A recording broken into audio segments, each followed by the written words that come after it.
Hello, is there anybody out there? It's supposed to start at 10:30, but I cannot wait anymore.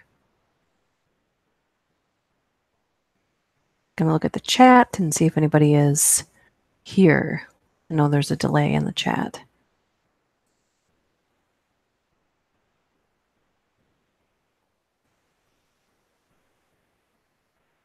Here. I'm gonna wait until I see somebody say anything in the chat before I just start rambling on and on to myself. Yeah. Oh, shoot. Hello. Hello. Hello. This is just gonna be a stream. Oh, hello, Gina. Hey.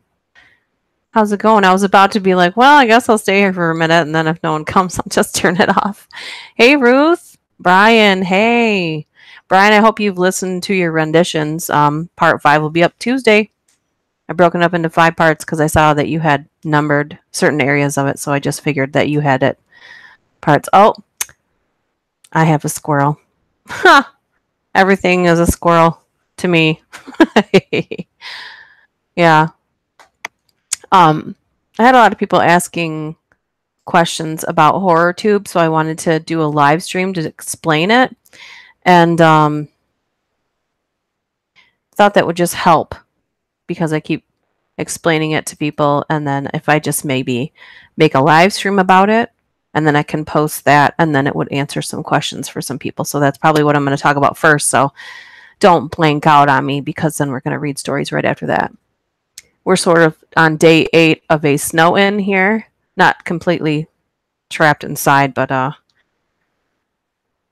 yeah. Trapped here. A little bit trapped here. Loving it. Hey, Schmeister! Ghost Eagle. About ready to go to sleep. Wanted to stop by and say hello. Hello. What area are you from that where you go to bed at 10 a.m.? It's 10 a.m. my time. It's 10 to 14 a.m. my time. Which means fast forward. Unless you work. Oh, hey, Paul. What's up? Good morning. So the first thing I'm going to talk about this morning on the agenda, I will get distracted, as you know, is HorrorTube. Because it's starting to take some motion, and it's still just a Patreon thing. And it will be until we can raise enough funds.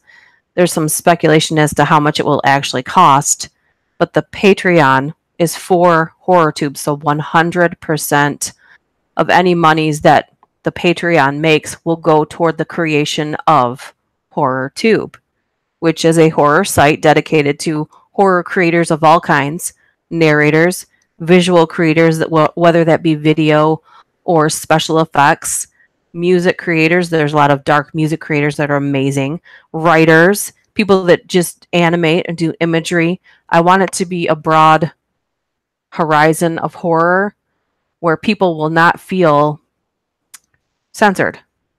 If you're familiar at all with gore.com, it will not be like that. That was not what I'm talking about. But horror will be, it will be what you wish YouTube was. That'll be what I wished YouTube was. Hey, no. Hey, Schmeister. It's 3 p.m. here where I'm at, but since I just woke up, it's more like 8 a.m., huh? Eagle Talent, I work overnights. Oh, yeah. You're probably exhausted, so I don't want to keep you. Shoot. Okay, so I don't want to get off track, so I'm just going to barrel through with what HorrorTube, Patreon for HorrorTube is. And that way, anyone that wants to know what HorrorTube is can come and listen to the live stream, and I won't have to keep explaining myself, because I feel like when I re-explain myself, I leave bits and pieces out. I first started the Patreon for myself so I can make a website. However, that undertaking for what I wanted to see is what I want HorrorTube to be. And since it's not just for me, I thought I would involve others to help make it happen more realistically. So I involved Immunity Zero and Mother Creepypasta, if you're not familiar with them. I can link their channels if you need them. But they're helping me. And we are gathering narrators and asking them if they want to donate one piece of audio a month until the site is up. And that way, those people will have some sort of special status when the website is up. And then it'll be known that they helped contribute to the creation of the site by contributing to the Patreon with their work. And they'll have exclusive Patreon content there too. It's myself, Immunity Zero, Mother Creepypasta. I'm going to go down the list so you can hear who is involved so far. Let me see. Sorry about the so far. And hopefully we'll gather more as we go. So myself, Immunity Zero, Mother Creepypasta, Spooky Boo Stories, After Dark Analysis, Lily C Nation, Raggedy Anzie, Black Eyed Blonde, Mortis Media, Story Fables, GT, Ghostly Tales, sorry, and Devon 7. And that's just what we've gathered so far in the last week. So I'm really hoping that, because I thought that was quite, oh, hey, Sir Aim. I hope you go back and listen to what I just explained about HorrorTube, because I'd really like to see if you're interested in it. So I thought I'd explain that first so that if anybody really wanted to know what that was, they could just go back and listen to that really quick in the beginning of the live stream, because I always leave them up. Gotta cover my mouth. HorrorTube is something I really want to be for everybody, so I thought I would involve as many people as I can, because it's not just for me. It's going to take quite a bit of funds to have it created, because you need a web designer and a programmer to create a multi-user platform that has the capabilities of monetization. And I want it to benefit all of the creators. Like if someone writes something for a story and someone narrates it and someone contributes music to it, etc., they should all be making money off of it. I think that's only fair. And something that YouTube, I don't know if they offer that. I don't know if there's a way to actually do that, or if you have to create a contract for people to do that. And I'm not trying to bore anyone. We will get to stories in a minute. I just want to explain what HorrorTube is, my brainchild and my dream. And I have attached to Immunity Zero and Mother Creepypasta. So it's like a triple tag team to help make it happen. And we're gathering narrators as we go, and they're contributing one piece of audio a month. And it's just Patreon exclusive only. And right now we have about 8 patrons. I'd like to see that grow, which is why we're offering more and more content. So I hope that explains it. And if anybody has any questions, feel free to DM me. Because once I start reading stories here, it'll be hard for me to answer any questions in the chat about HorrorTube. So if anybody has any questions about that, please DM me, send me a message, email, anywhere you want to, and I'll be happy to answer any questions you have. And yeah, it might not happen. I realize that. But it definitely won't happen if I don't try. So I'm a person that believes in, if you want to see something happen, you have to try. And you might make it, you might not, but you will never know if you don't try. And the only risk we're all taking here is our time. That's the only thing we're spending. I'm not asking anybody. I'm asking the patrons, but I mean, it's $1 for a month, and they're getting tons of exclusive content. So trying to make that something that's inspirational for the people that are coming and listening too. So, Sir Aim, I'm afraid I'll have to pass. I'm going to kind of done on the horror side of things. Kitty, my kitty is scratching. We have a scratching chair in the office because she started to scratch at it. So we just put it in the office, and she comes right behind me and will dig at it. Kitty, no. Right when I'm reading. Wish you luck though. Sir Aim says, it's a tough thing you're trying to set up here. Wouldn't be easier to release a podcast. I don't know if it's any easier, because I know that you can do something on iTunes. But I'm personally never go to iTunes. So, roll the dice really with anything that you start. You never know what is going to be really successful and what's not until you try. My kitty is like meowing in the background. Let's see. Biznitch, hello. All snap. Here comes my daily dose of Duchess. No says, yep. If at first you don't see, try again. Nut keeps cutting off, says Schmeister. Suraim says, I've done it before. I don't use iTunes either. There's more to it than that. Yeah, I tried setting something up for iTunes and then SoundCloud. I was trying to see if I could get a gathering on SoundCloud, and it's slow going because it's a lot of music. So I don't know. I've looked into the podcast a lot. And podcasting, I mean, it would be definitely part of HorrorTube as well. So anything that's involved in that. So yeah. No, I want it to be a multi-user platform. And so that's why it's not going to be a free website, because I don't know how to do that. I don't know how to get, maybe DM me any of your suggestions, Suraim, because they're going to get lost in this chat, because when the thing turns off, I won't have any of these ideas saved. And they could be very useful ideas for real. So please DM me those. Will you? Please. But I was having a lot of questions about HorrorTube, so I was just, any way we can make it happen would be great. The sooner the better, obviously. But in my experience, something of quality isn't free, and it isn't right away. Yeah, I will definitely ask you about that. It would be a good way to bring more people in too. So any way that more people can get more horror. And another thing that a lot of the people don't realize is you're not censored over there on Patreon. You're not having to worry about what Patreon is going to say, because it's yours. People are coming to listen to what you're doing. And I've found that the patrons hate censorship more than anyone else. They love disgusting, raw horror. So that's another thing that's inspiring, is they love, the worse the better, it seems. So that's very inspiring as well. So anyways, and if you're new here to my live streams, Suraim, I don't remember if you've been here before. Autumn, I'm sorry. Forgot to say hi when I saw you. I get distracted a lot, so that's why squirrel is in the title. Those that are here a lot know that that's what that was for.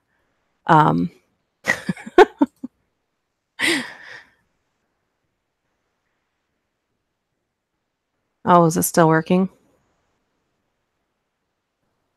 Is this thing still on?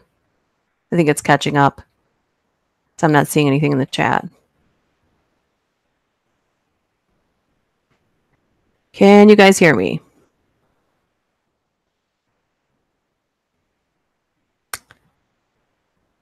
No, I didn't mean to.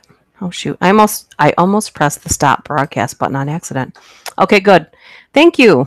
Glad to know you can hear me. Okay. Usually I pick out 3 topics for us to read. Sometimes they're either too gross or ones that I just haven't got to yet that I found as far as stories go. Let's see. This one was one I was going to do, 14 fascinating stories of cops who went undercover for years. I don't know. Oh, here's another one I was going to do. This was one I was going to do a couple Saturdays ago, and then I just never did it. 10 unethical psychological experiments, which I think that you guys are probably going to want that one. And there was a third one. Let me see here. Sorry about that. Am I too loud, or is the volume good? Because I tried to turn it up a little bit in the headset, and I realized that I might be a little bit too loud. So you guys let me know. Let's see. I know I had a third one that I haven't had. Oh, it was okay. I found it. Okay. Nope, I'm not trying to. Does anybody else have a delay on their computer to where you like press something and nothing happens, so you press it again, and then by that time the screen has moved just a little, and that means that you clicked on the wrong thing, so you have to go back and do it again? Or is it just my computer that's a giant pain in the ass? Yeah. Gina, I think society is an unethical experiment, but, opinions vary. I just want to make sure I'm not, like, yelling in your ear and then it's getting all, like, up in your face like this. Just want to make sure it's not too loud. Okay. So we have number 1, 14 insane stories of cops who went deep undercover for years at a time. Number 2, top 10 unethical psychological experiments. Or number 3 these were all ones I was gonna do, but I haven't got to yet. Twins share inexplicable stories of their supernatural connections in action. Vote now.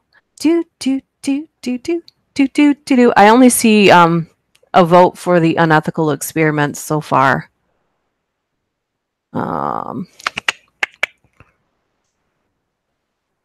Let's see.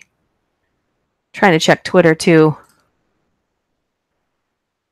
Sometimes I have notifications that like I already checked on my phone, but then they haven't been checked off on here.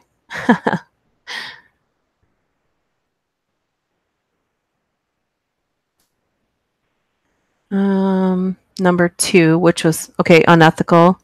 We have 2 votes for top 10 unethical psychological experiments.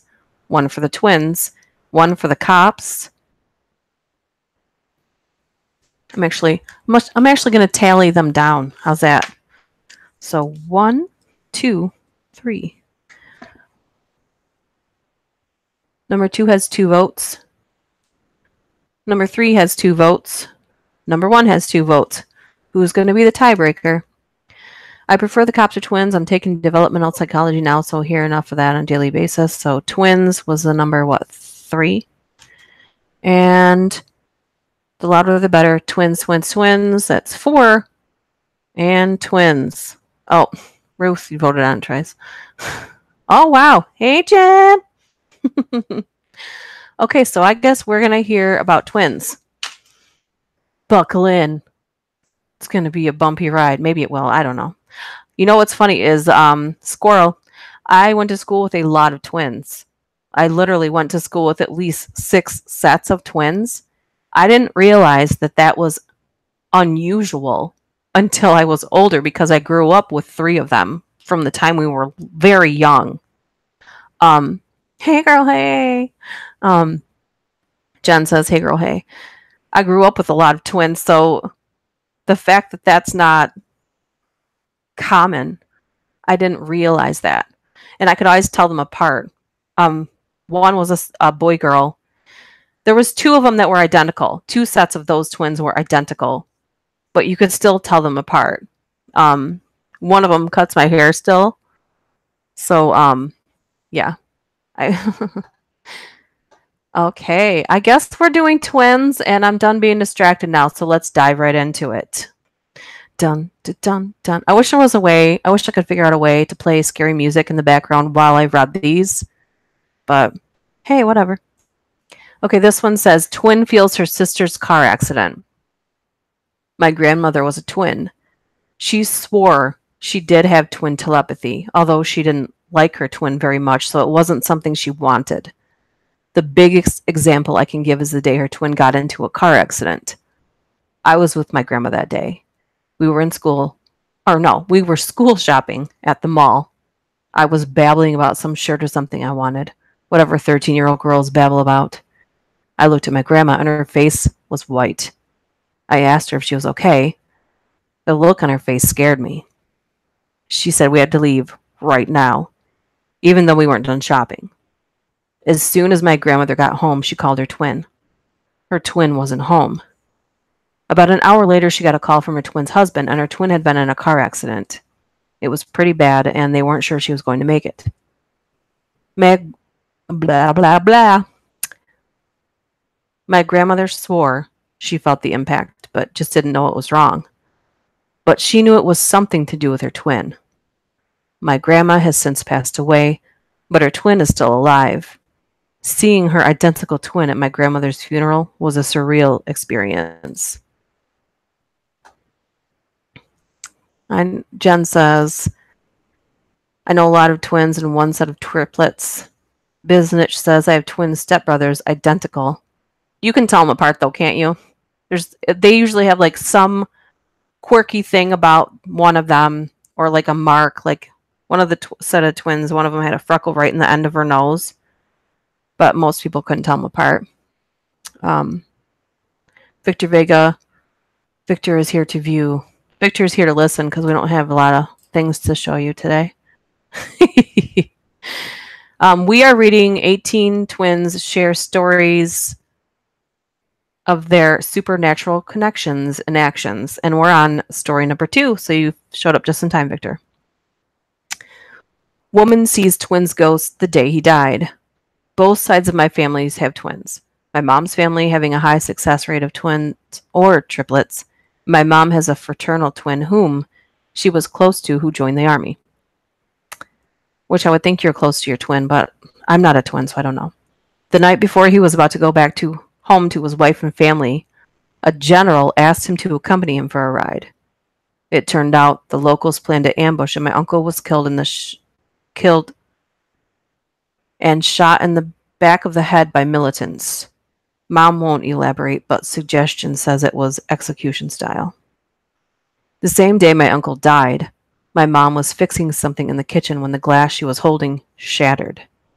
It left only the rim intact. Looking up, she saw her brother at the corner of the room. She got the call later that her brother was dead. Whoa. That's crazy. I'm trying to load the chat. Oh, there we go. Biznich says, yeah, after you live with them for a long time, it's easy. One has a small bald spot on the top of his head. And they hate each other. Oh, that's sad. That's sad, but I think it's probably because they're so alike that it's pretty rare. All the twins I know are not like that at all. They're really close to their twin. Moving on to story number 3. Twin predicts motorcycle accident. When I was 9, my identical twin sister and I were sitting on our front lawn right by the road, pitching acorns across into our neighbor's yard. We saw a motorcycle coming down the road from very far away, and when we both looked at each other and said, it's going to crash. There was no reason for us to think this, but for some reason, we were both positive of this fact. We raced onto the porch and grabbed the telephone so we could call for help. Just as we came back outside, the motorcycle crashed in the exact spot we had been sitting. We would have been killed had we stayed there. The guy on the bike was okay and able to drive away, but I still can't explain the weird premonition that we shared. Damn, that's cool. I wish I had a twin just so we could freak people out. Autumn says, I grew up with a set of twin sisters, but you could tell them apart. They were like night and day. Personality-wise or looks-wise or just both?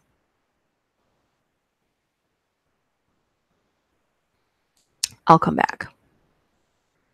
I believe this is story number 4. I'm losing track. I'm not going to count anymore because I'm just going to lose track. Okay. This says, twin predicts his sibling's death. Not myself, but my uncle had a twin. My grandma said the day his twin got lost, he was very upset. He woke up in the middle of the night and ran to her crying that his twin was dead. They found his body in the ditch the next morning. Apparently, it was a hit and run. The time of death was eerily close to the time my uncle woke up his mother. Whoa.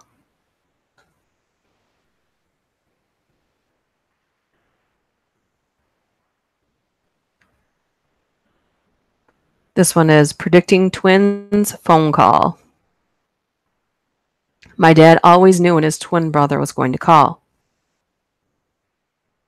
example would be, hey, would you get the phone? Dad, it's not ringing. Literally 10 seconds later. It blew my mind every single time. That one's just cool. It's not scary. That's not scary. Are people scared of psychics? Like if someone were to predict something right in front of you that happened, would that scare you? Or would you just be like, that's awesome? Went to school, twin girls named Bambi and Fawn. Seriously? Oh my gosh. When I was pregnant with my daughter, since we're on the twins and I didn't know like until like the week before, because I was like 2.5 weeks late, what I was having and if I was just having one because my stomach was enormous. Anyway, I thought I was having twins because my stomach was so big. And I was thinking up names for twins, and you're going to die. If you guys want to know what those names are, I'll share them with you when I come back in a second. One took their math regents exam twice because she was better at math. Ah, it's funny. That's kind of awesome. All right. Twins seen the same apparition. My sister and I were being given a bath by my mom when we were around 3. We both pointed into the top corner of the room. My mom asked what it was, and we replied, "It's the lady. She's smiling." My mom was shit scared to turn around. Yeah, I did a story a long time ago on the scariest things kids say, and that was a scary video. Yikes. I was going to look at the chat to see if anybody said anything yet. No, I'm okay. Back to the stories. Mother of twins remembers telepathic connection. So my mom strongly believes in twin telepathy due to things she experienced when my older identical brothers were young. Many things happened, but I'll share 2.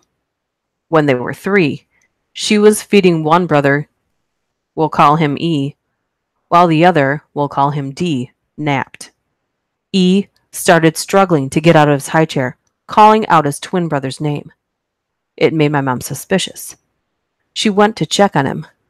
She found the window to his bedroom open. He was laying in bed, but to this day, we don't know if someone had opened the window to harm my sleeping brother. Another time, my mom decided to test their twin telepathy. My grandma had taken E camping, and D couldn't go because he had poison ivy. My mom told D that they had to go pick up E because he had fallen out of a tree and was hurt. To which D responded, "No, he's okay, Mama." My mom said, "How do you know?" And D responded, "Because I feel his magnet." That's so cool. I would love to be someone who got to not cruelly test, but be there while I know there's a center that tests twins to see how they react to certain things like that. That would be cool to be part of that. Is this thing still on? Okay, moving on. Twin rescues sister from sleep paralysis. My sister and I are identical. We live about 10 miles apart, and one night I was experiencing sleep paralysis. During the dream, my sister shook me awake, and we talked for half an hour before we finally fell asleep.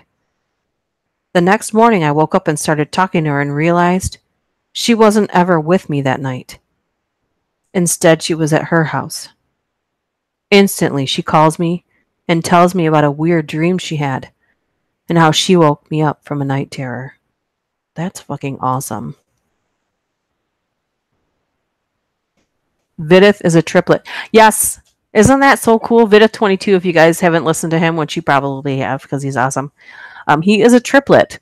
That's so awesome. Yeah. It'd be cool if he came in here and told us about his trip. It's not, what do you call it? Twin telepathy, telepathy. I don't know what you would call it. Just because I'm awake and drinking coffee doesn't mean I can make sense. That comes later in the day. All right. This one is twin remembers non-existent vent. There was a specific air vent in our room that my twin and I both remember that one day just disappeared. I remember the day we realized it was gone. My twin was telling me about a dream that he had about smoke coming out of the air vent. And I said, "The one over there?" and pointed toward one of the vent, the one that still exists. And he said, "No, the other one." So we looked toward the other one, but it was gone.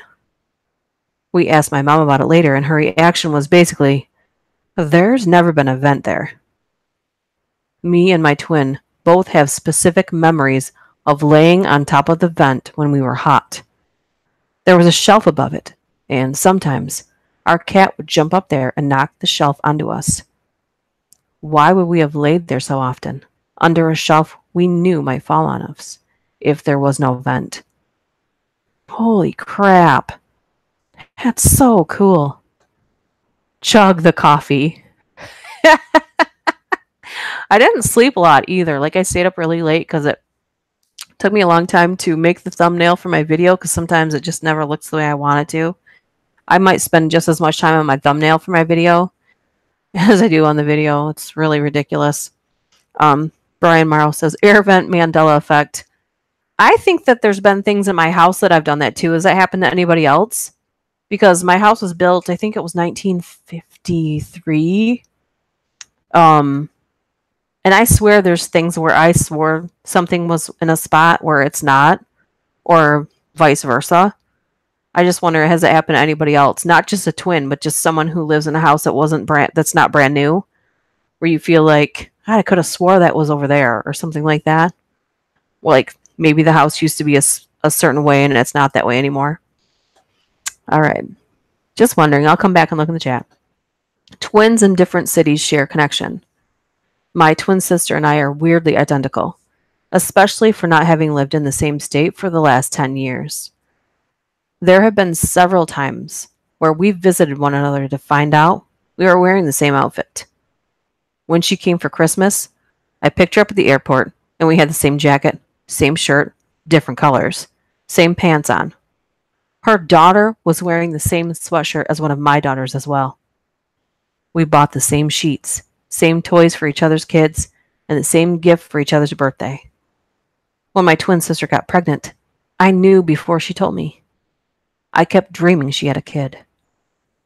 We were talking on the phone. There's an L missing in the word that I'm reading. We were talking on the phone, and I jokingly brought up that I thought she was pregnant because of my dream. She was. She had only learned a few days before, and she and my brother-in-law were waiting to tell people. We also seem to always know when something big has happened, especially something bad. She knew something was up before I told her I was leaving my ex. I knew something was wrong before she confided in me about health problems. Ooh. That would be kind of scary. No says, yes, I've had that. Talking about the house, yeah. Brian Morrow, I'm really liking the thumbnails for my stuff, by the way. Very nice. Yeah, Brian, I've been trying to make it darker and darker as the story gets darker, but sort of trying to make it look like the thing that's in your story. So I'm glad. I'm not sure what Tuesdays is going to look like. I'm very picky about the thumbnail. I want it to be relative to the story so that it's, I want it to relate to the story. I don't want it to be clickbait, but it kind of sort of has to stick out like that so that people will see it. So, and then I go through my phases of colors. Like the past few weeks have been red, so I don't know. Jen, I'll be waiting for you. We'll wait right here for you, Jen. Business says, we live in a house from the Revolutionary period. Mother Creepypasta, good morning. Oh, it's early where you're at, too. 7:45? Damn. Or no. Is it earlier than that? Business says, we live in a house from the Revolutionary period. My son and daughter always being us to a part of the wall in our kitchen where the original door used to be and asked to go out. We hear knocking, too. Whoa, that's so cool. Well, maybe you guys don't think it's cool. Like someone's at the door. Good morning. Mother Creepypasta is, what do you call it? A co-founder with Immunity Zero for Horror 2, which I explained at the very beginning of the stream, so that if anybody has any questions, it would be right in the beginning. And we are reading 18 stories of twins who share a mysterious connection and the weird things that happen to them. Let's see. Which one are we on here? I lost count as to which one we were on. I think we're about halfway through.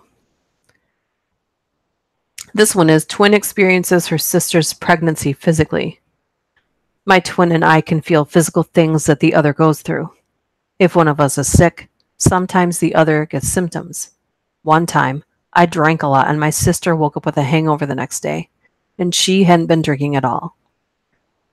Probably the biggest one is that each time she would get pregnant, I would know first. When she was newly pregnant with my niece, I was walking through the store and couldn't stop dry heaving. Everything in the store was making me sick, and I knew it wasn't me. I went home and called her and told her to take a test. She said she didn't think she was pregnant. She had been trying for ages with no luck. The next day, she came over to my house for a surprise to tell me that I was going to be an aunt. Not much of a surprise. That would be probably one of the drawbacks. You can't give them any surprise parties because they already know. Surprise! Yeah, I know. Squirrel! This one is brother's leg cramp coincided with twins surgery. When we were young, I broke my leg playing hide and seek. While my parents were there with me for some sort of surgery to fix the leg, my brother was left with some family friends. Suddenly, my brother screamed out in pain. Apparently, his leg was cramping. They noted the time, and it was the exact minute they began cutting into my leg, miles away. I mean, even if he was in the hospital, that would have been freaky. I think. But what do I know? Sensing each other's pain. My brother and I have always been sensitive to each other's pain.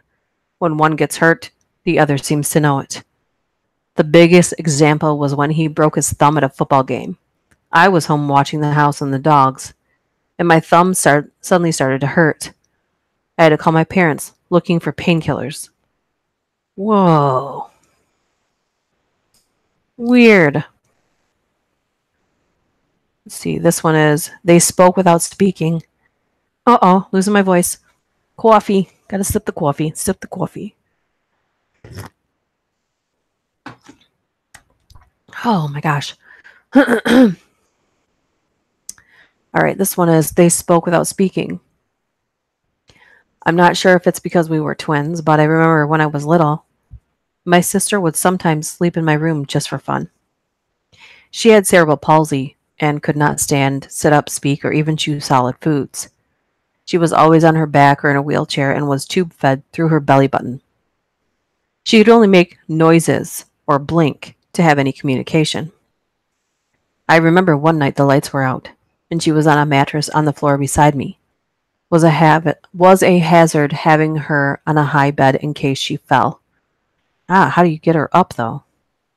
Anyway, we were just lying there, and she was talking away for probably over an hour before we fell asleep. She would and I was talking away. I'm so sorry. I was talking away for probably over an hour before we fell asleep. She would respond by making noises. We had a full-on hour-long conversation with each other in a way that we could banter back and forth. It seemed natural and made sense to me that I could pick up what type of response she had by her noises. It's probably not unexplainable, but it's sort of cool to me. My brother, I'm not a twin. Okay, let me read this. Ruth says, my dad was a twin, and I really felt for his twin when my dad was really bad with cancer. My aunt made my dad's twin go through some dreadful tests as a totally identical. Poor man, he is still well. Oh, man. Part of, I'm not a twin, but my brother and I had our own sort of, I don't remember this, but language, because when he was born, he was allergic to a lot of things, had a lot of issues. He's fine now, but he couldn't hear, and he could hear, but he wasn't completely deaf, but he couldn't, do you know what I mean? He had to have tubes put in his ears. It wasn't until, it was between 5 and 7 times that he had tubes put in his ears so that he could hear. The last time he was probably third grade or something like that when he had the last set that finally helped him. But when he was really little, he couldn't speak very well. And most people thought he was learning disabled, but that's when you can't hear yourself talk, you talk a lot different. And so it was just he and I when we were very little. And so I spoke like that too. And when I started school, they put me in speech therapy and had me reading out loud to myself. And it didn't take very long before I was just, sort of, I don't want to say cured, but didn't have such a speech impediment anymore. And so reading out loud to myself was something I've done since I was very, very young. I can remember reading at home before I went to school. So that's probably why they did that when I started school. Just reading out loud to myself was my speech therapy, and I didn't have to go to it for very long. But that's been something I've always done. And I remember being like 8 or 9, and I had a tape recorder, and I would record myself reading out loud a book. I've always loved books, reading, and horror. So this isn't something that I just stumbled into. This is something I've always done. Now I just have an audience. Well, the audience before were my daughter and any kids that were at our house. I would just read stories and do voices and puppets and anything like that. So anyway, that was my non-twin type of situation. Moving on. It was a squirrel, but it wasn't a squirrel because I know someone's going to say squirrel. Let's see. And there's another one that says a twin language all their own. So my twin and I don't have twin telepathy, but my parents claim that we had our own kind of language until about age 5. I guess she was pretty concerned for a little while because my sister's speech was so delayed. That's so weird that I just said that, and that's what I'm reading. Anyway, my sister's speech was so delayed and she wouldn't interact with anyone else. My brother tells us it was incredibly creepy because she would string together all of these strange sounds and express reactions to one another, but no one else had any clue what we were saying. Oh, so they would just like have their own language. Yeah, that's pretty cool. Checking the chat. Well-deserved audience. Oh, that's really kind, Autumn. Brian Rao, the question of vicarious sexual sensations hangs in the air. Huh? Hello, everyone. Nightmare's Tales. Hello. Brian, I don't understand that one. Questions of vicarious sexual sensations hangs in the air. Oh, do they have those sensations? I haven't read a story like that in here yet. I would think so, but I would think it would be something that was really personal for them to express to other people. I'm sure that they know. I'm sure they probably tell that to each other, but I think that if you were a twin and you experience that, I think that would be really hard to tell other people. Okay, so this one says her mother definitely had twin telepathy. I'm 100% sure that my mother has telepathy with her twin. I recall multiple times growing up when my mother would stand up, walk to the phone, and pick it up before it rang because my aunt was calling. I also remember vividly when my mother doubled over in pain for no reason at all. She said, "Find out where your aunt is. Something happened." I called my cousin and he said he was on a backcountry horseback trip. We come to find out she had fell from a cliff with her horse. The horse crushed her leg. It is impossible to play games with them, though I'm sure some of that is due to their ability to read each other's body language. Whoa! Can you imagine that? That's crazy. That would suck.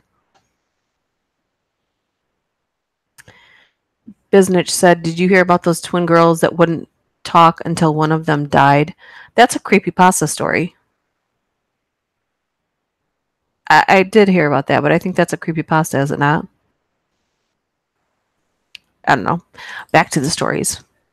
I must be almost done because I think this is the last one. And this just says, twins share mysterious childhood laughter. My identical twin and I would lay in bed when we were young and for no reason laugh in perfect unison, almost every night. Well, that kind of sounds like a medication issue, but yeah. That's the end of the list. I didn't that was really fast. 18. I don't know. I don't know. I don't know either. Do you guys want me to read the unethical experiments or the cop ones? I could read a couple of the cop ones. And back now that I'm done reading them, Jen. Good timing. We were all waiting here the whole time, just waiting.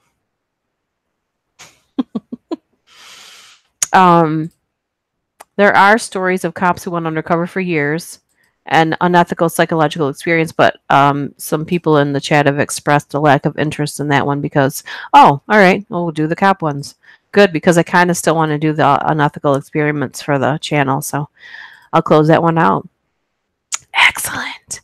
I'll just do it. Let's see how long these are, because I think there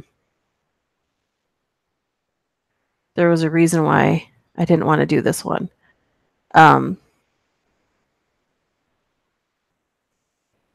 Let me see here. Yeesh, my bad. Just kidding.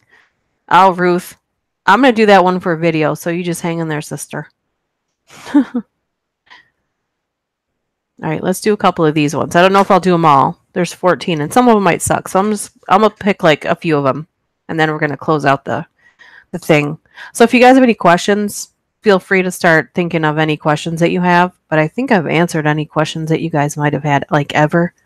Because I get distracted and then I start talking about them. Anyway, this first one says FBI super agent takes down mobsters, dirty cops, and corrupt politicians. One of the most successful and prolific undercover FBI special agents of all time is Joaquin Jack Garcia.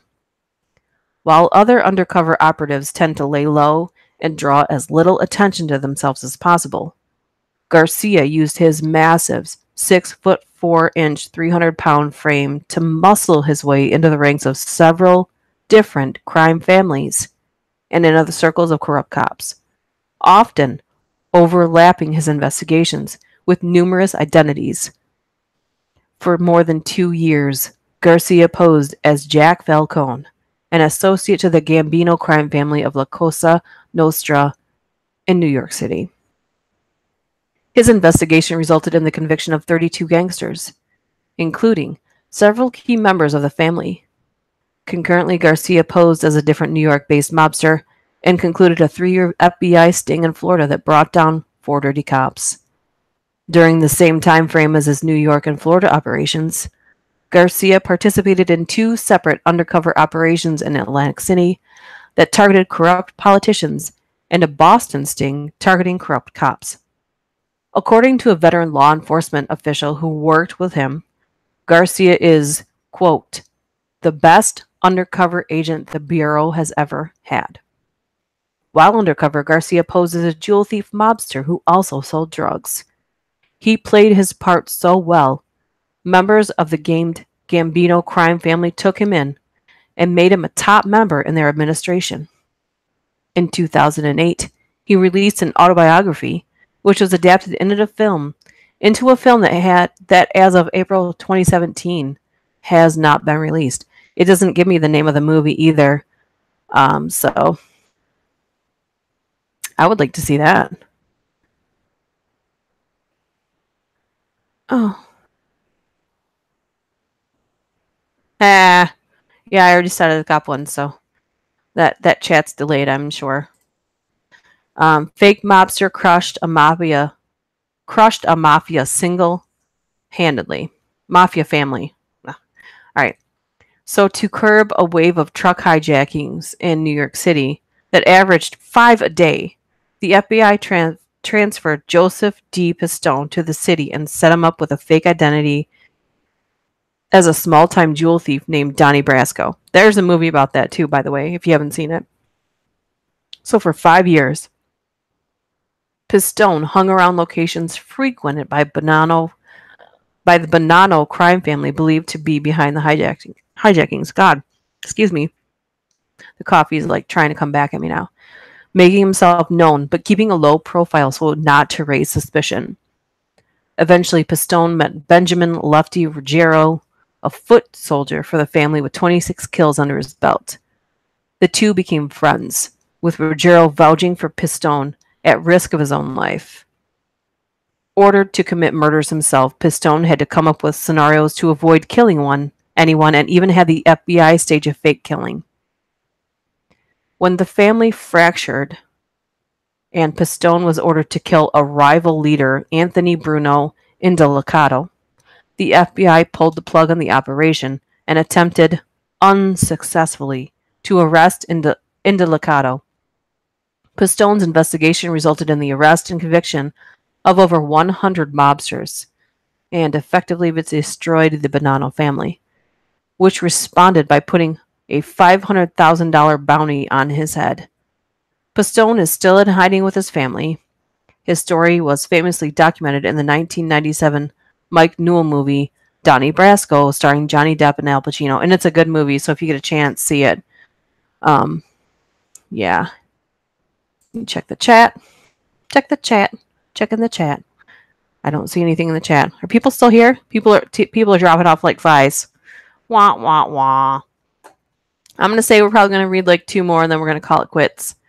Because I think I'm boring the shit out of people. Am I not? Are you still here? Do you guys need coffee? I can't send it through the screen.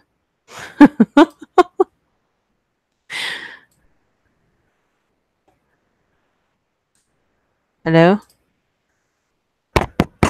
Just listening? Oh, all right. This one is called A Neo-Nazi Investigation Revealed Racist Cop at the Top. After having already spent 24 years with the Orange County Sheriff's Office and other agencies, Robert Killian took on the challenge of his life when he accepted an assignment with the Intelligence Division to go undercover to investigate white supremacist bikers in Central Florida.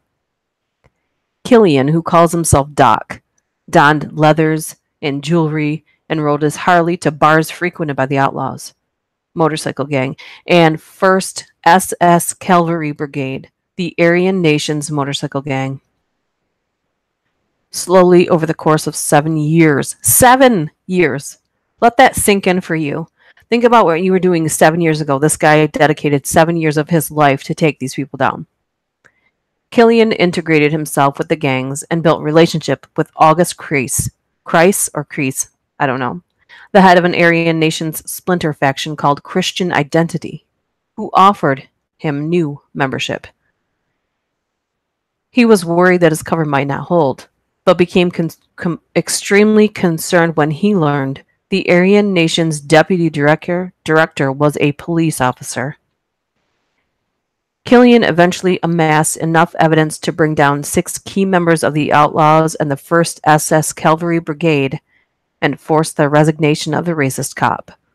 Unfortunately, it wasn't easy to leave their biker life behind just because the job was done, and Killian lost his wife, his family, and his career in law enforcement. Yeah, that's a psychological effect. I don't think that people realize when people go undercover.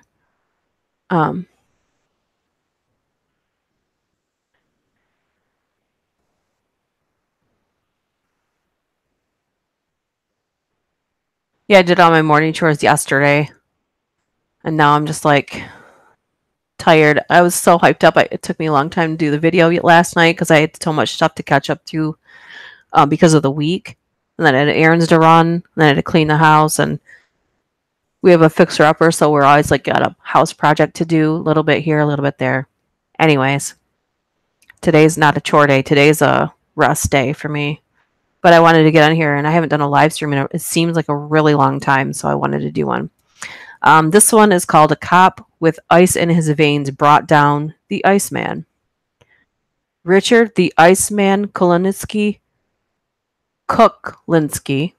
was a meticulous, evasive hitman believed to have killed as many as 200 men, mostly for prominent mafia crime families. Surprisingly, he earned his nickname not for his cold-blooded demeanor, but for his tendency to freeze his victims to obscure their time of death. Despite knowing that Kuklinski was a hired killer with an insane body count, none of the federal agencies tracking his movements could gather any definitive evidence of his crimes until they inserted an undercover operative in his midst. Enter Dominic Polifrone, a New Jersey cop with as much ice in his veins as his target.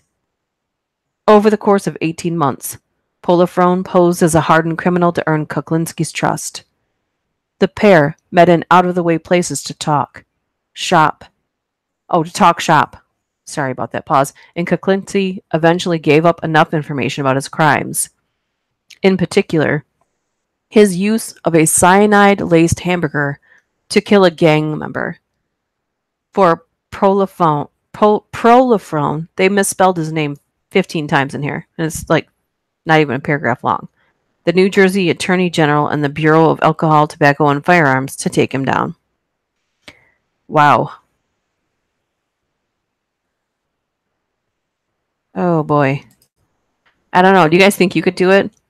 I think I could do it to a certain extent, but if it involved you like having to kill an innocent person just to prove yourself, I probably would just end up killing the person that I was. I probably would blow my cover right then. Like, no, you're dead.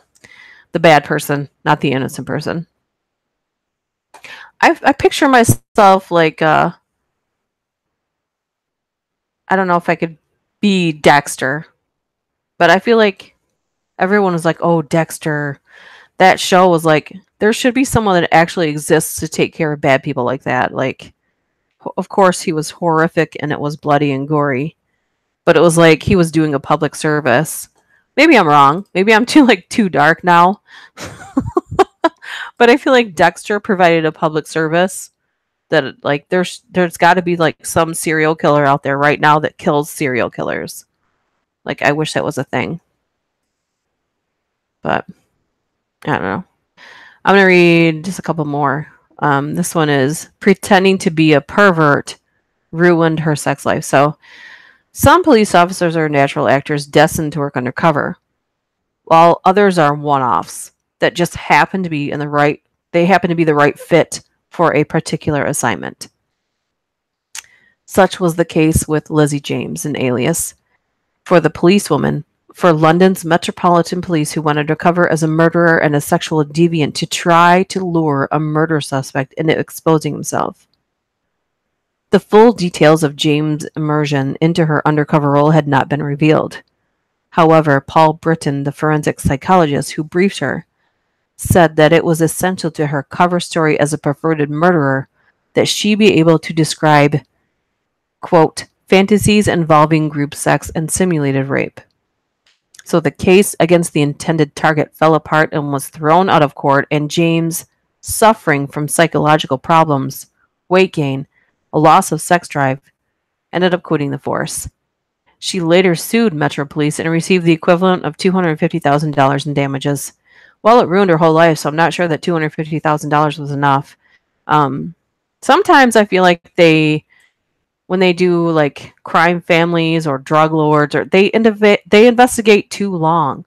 Like, how long does it take to gather evidence on someone like this? You don't want to keep them in jail forever, then go through a lengthy public trial that costs everybody tons of money instead of just taking them out. I don't know. Am I wrong here?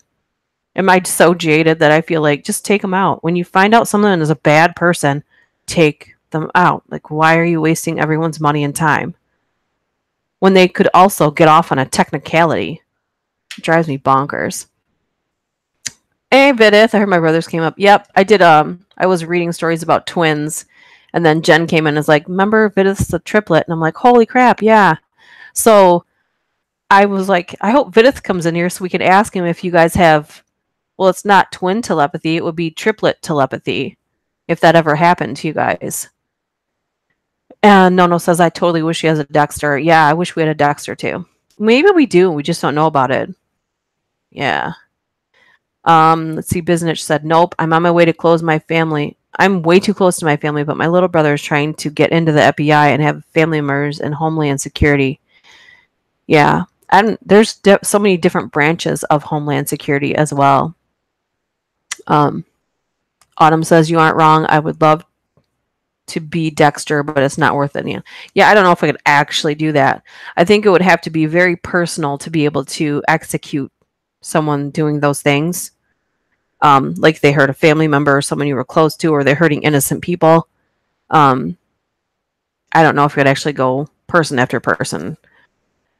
In my head, I could definitely take care of someone who hurt someone close to me.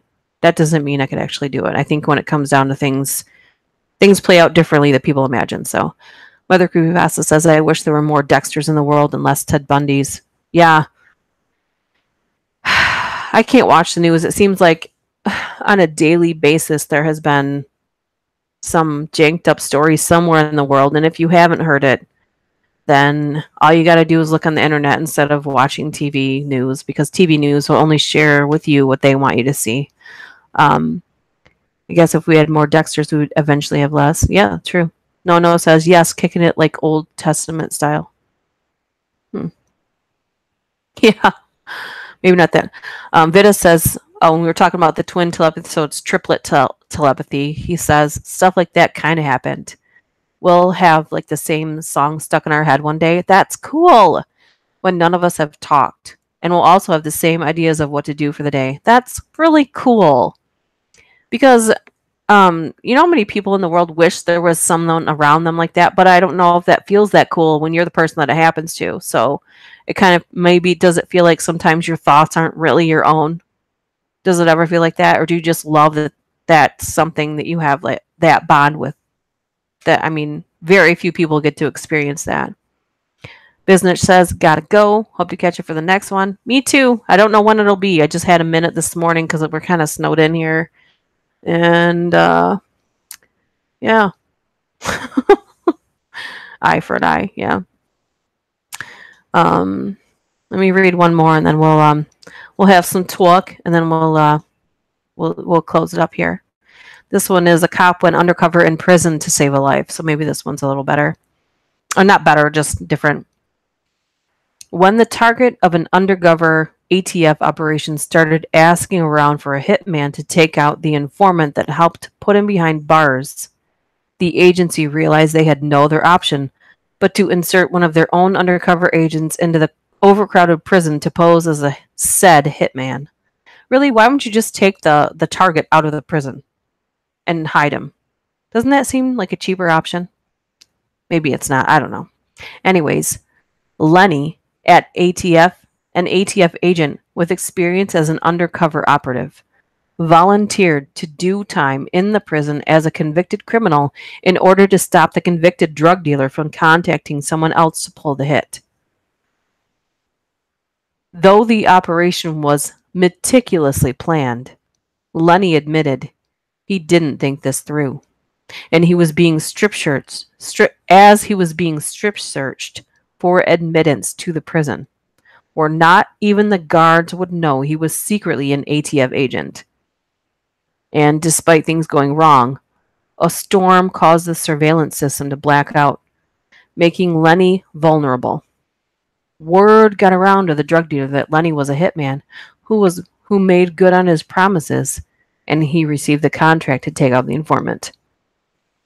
News of the informant's faked death was inserted into a newspaper that was sent to the jail, and Lenny got the admission of guilt he needed from the drug dealer, who said on tape, "I love you, man. I owe you my life." Therefore, the drug dealer got a murder solicitation charge added to his drug charges, and Lenny retired from undercover work. Sometimes I don't understand the whole undercover process. Oh, Vita says, back to the triplet telepathy. It feels like nothing is my own. I feel like I'm part of a hive mind. Really? We are, Jen, you're part of the collective. We are Borg. Oh. Vidith, I hope that's humorous. That looks like a laugh face there, but that I understand that would probably get like frustrating. Like, if you probably go, I'm gonna guess, you probably go in between wanting to be around them all the time and then wanting to not be around them or see them for days. But then you come back together and realize you've either done the same thing, said the same thing, ate the same thing, or are wearing the same thing. Is any of that I said right? I'm just curious. I'm so curious. Sometimes I think my curiosity can be very intrusive, because I'm a person like, how people speculate and they'll say, oh, this person's not doing this because of this. And then they don't ever ask the person. They just listen to what that person said about that person, and that's all down the grapevine.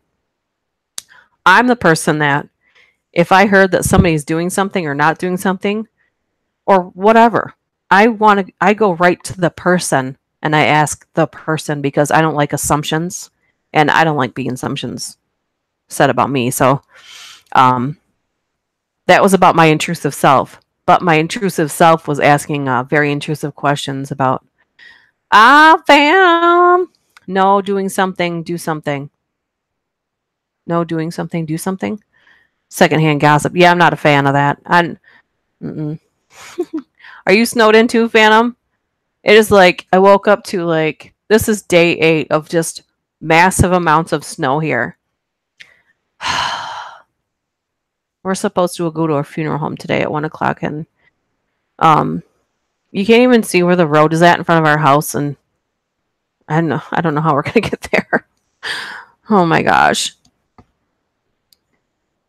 Phantom is a mitten person too. That's all I'll say. I won't give your location away. Yeah. I don't know. I feel like when someone's from the same state as you, I feel like you have an understanding about that person's life, because when you live here, I don't know how everyone else's state is, but when you live here, you can put like seasonal clothes away. You can't put seasonal clothes away here. You have to have it all out all at the same time. Right now you have to have it all out because you have to have it all on. But no, squirrel fear crawler. Hey. Yeah. Icy roads here. Oh yeah. It's also 70 degrees. I might go swimming today. 70 degrees? I can't relate to what you're saying. Oh. I wish it was 70 degrees here.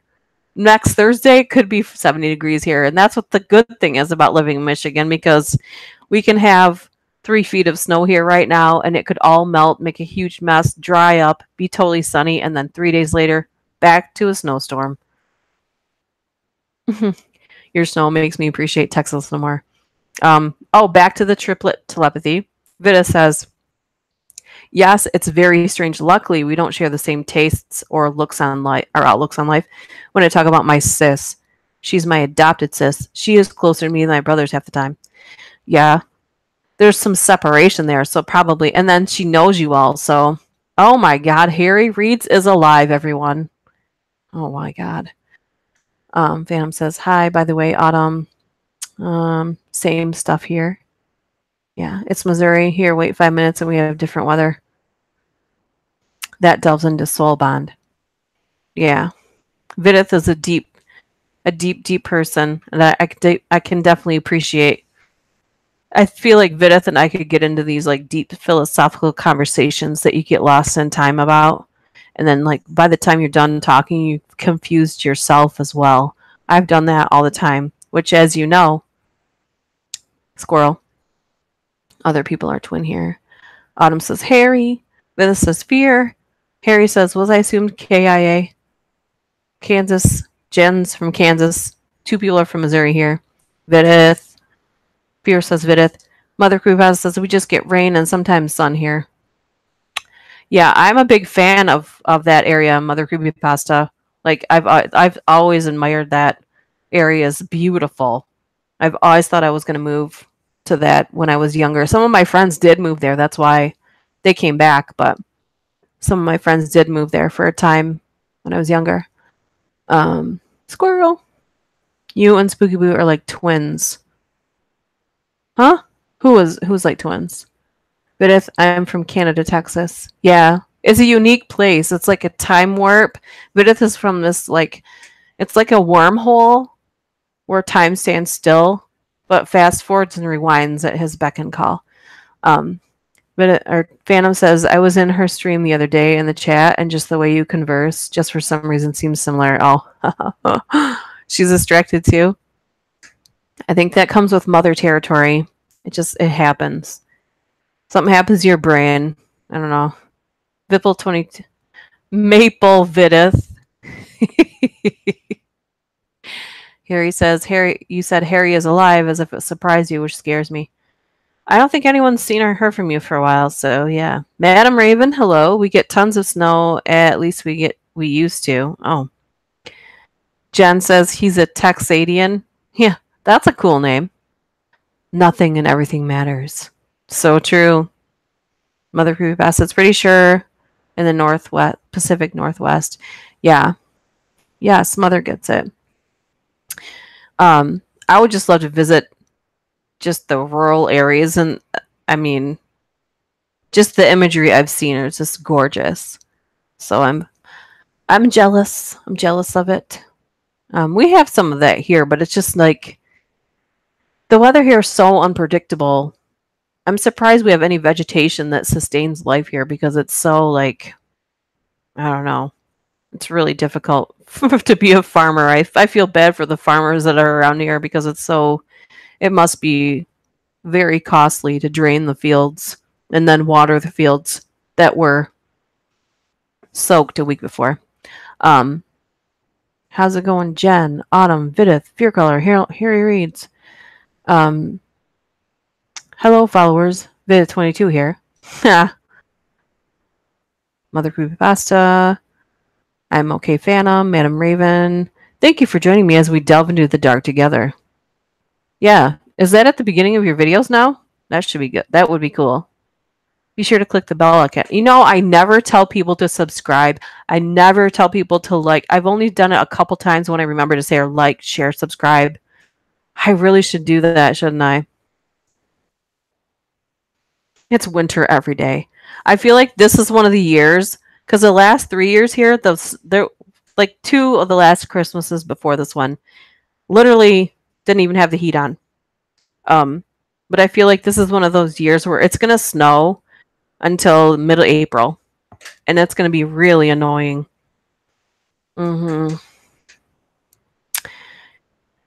Yeah, we even get 7 feet of snow in July. I don't think we've ever gotten any snow in July. Not ever. However, I think we have gotten freezing rain. Not gonna lie. I think that has happened, but it's been a long time.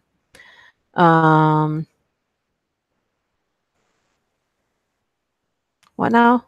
Autumn says, it's going Phantom. I just have been keeping up with my vids. What about you, Phantom? JK.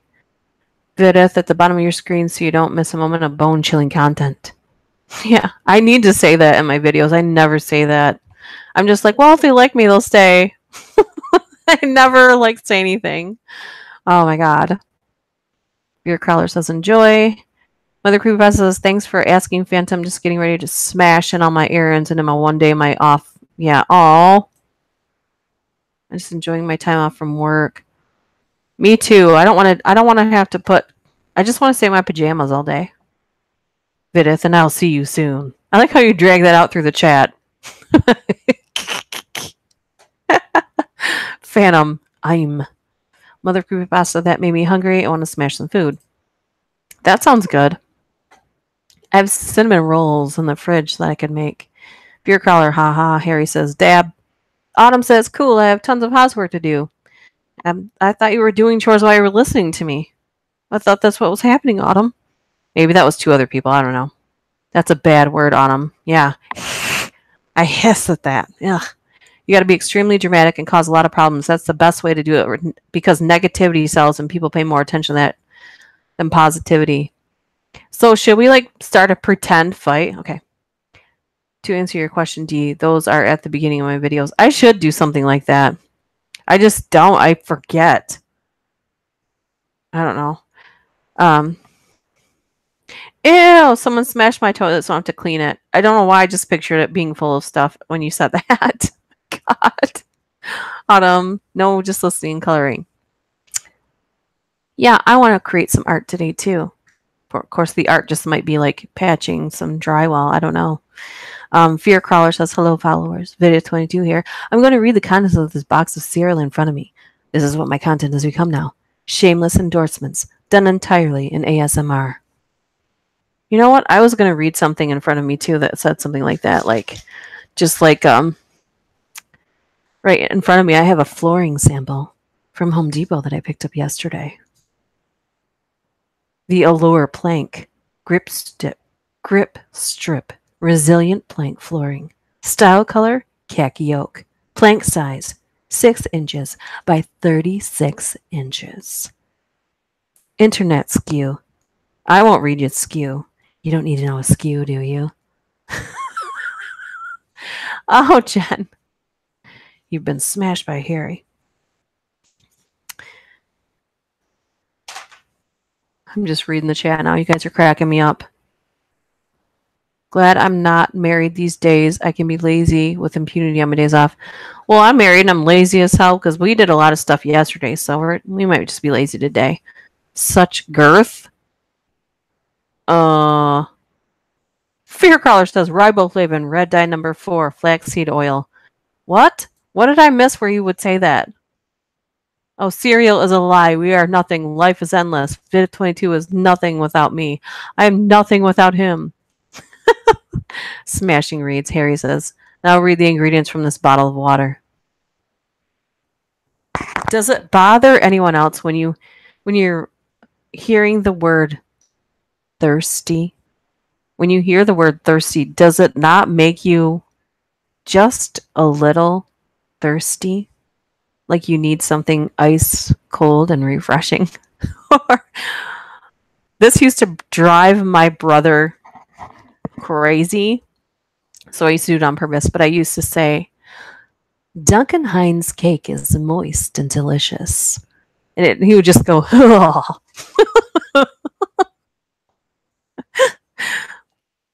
6 inches by 36 inches. That sounds sexy. You know what is sexy? Saving money on flooring. Good name for a horror channel. Thirsty. It's water. Moist. Moist. Moist meter.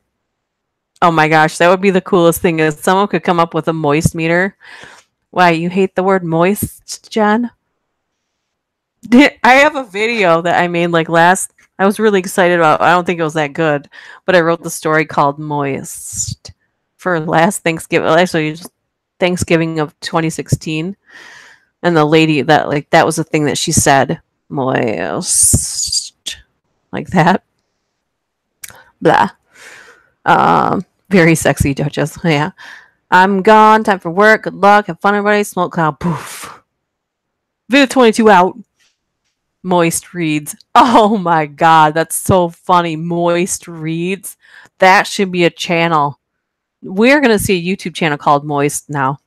Moist. Do.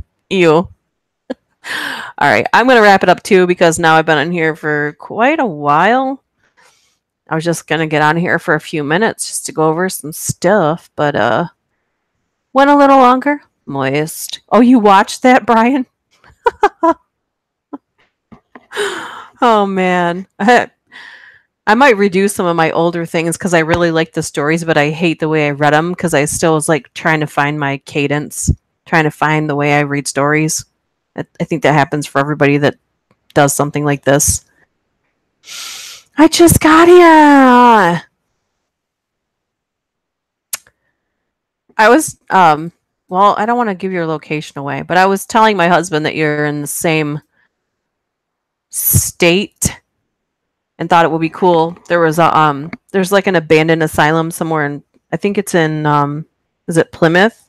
He wanted to investigate, and I'm like, yeah, there's actually 2 other YouTubers. I'm like, that would be something really cool to do together as a group to go urban exploring. But that's just a seed that's in my head. I get all these crazy ideas that I never tell anybody about, so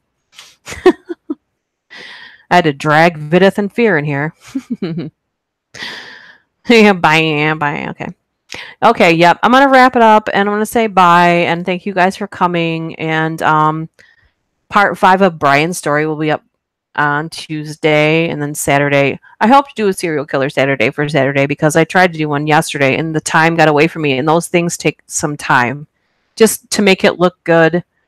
The last one I did, I was rushed on and I got 3 thumbs down, which is kind of not an average thing for serial killer Saturday. So I think I made the visual kind of off because I was rushed. But if you guys don't see one, it's because I just did not have the time for it. So I'll definitely try to get one. I don't want to promise one for next Saturday, but I'm going to try to get one for next Saturday. So, yeah, today would be a good day. Just dive into areas that you can't even see that have been untouched in the snowy areas. All right.